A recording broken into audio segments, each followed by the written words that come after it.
दिनर प्रथम रुटी गाई किंबा पक्षीଙ୍କ ପାଇଁ ତିଆରି କରନ୍ତୁ। ରାତ୍ରିର ଶେଷ ରୁଟି କୁକୁର ନାଁରେ ତିଆରି କରନ୍ତୁ। ଗାଧୋଇ ସାରିବା ପରେ ତେଲକୁ ସ୍ପର୍ଶ କରନ୍ତୁ ନାହିଁ ଏବଂ ମୁଢ଼ି ଖାଇବେ ନାହିଁ କିମ୍ବା ସ୍ପର୍ଶ କରିବେ ନାହିଁ। ପୂଜା କରିବା ପରେ ଲୁଣ ଟିକିଏ ପାଟିରେ ପକାନ୍ତୁ। ସକାଳୁ 8ଟା ମଧ୍ୟରେ ସ୍ନାନ ଶେଷ କରନ୍ତୁ। ସକାଳେ ଉଠିବା ମାତ୍ରେ ପିଲାମାନଙ୍କୁ କାନ୍ଦିବାକୁ ଦିଅନ୍ତୁ ନାହିଁ। ଏହି 7 ଜଣଙ୍କ ସହ କେବେ ଶତ୍ରୁତା କରନ୍ତୁ ନାହିଁ। ଧର୍ମ, ଅଗ୍ନି, ରାଜା, ବ୍ରାହ୍ମଣ, ପତ୍ନୀ, ପୁତ୍ର ଏବଂ ଚାକର। ଝାଡ଼ୁ ଏବଂ ପୋଛାକୁ ଲୁଚେଇକି ରଖନ୍ତୁ। ରୋଷେଇ ଘରେ ଅଇଁଠା ବାସନକୁ ରଖନ୍ତୁ ନାହିଁ। ଗୋଟିଏ ଲୋଟା ପାଣି ରୋଷେଇ ଘରେ ଭର୍ତ୍ତି କରି ରଖନ୍ତୁ।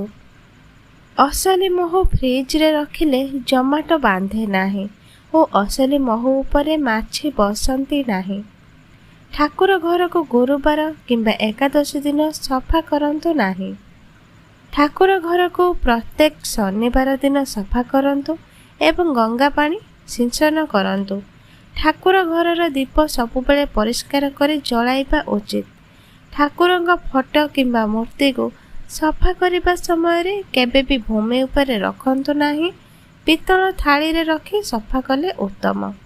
ପୂଜା କରିସାରିବା ପରେ ସବୁବେଳେ ଠାକୁର ଘରର ପରଦା ପକାଇବା ଉଚିତ।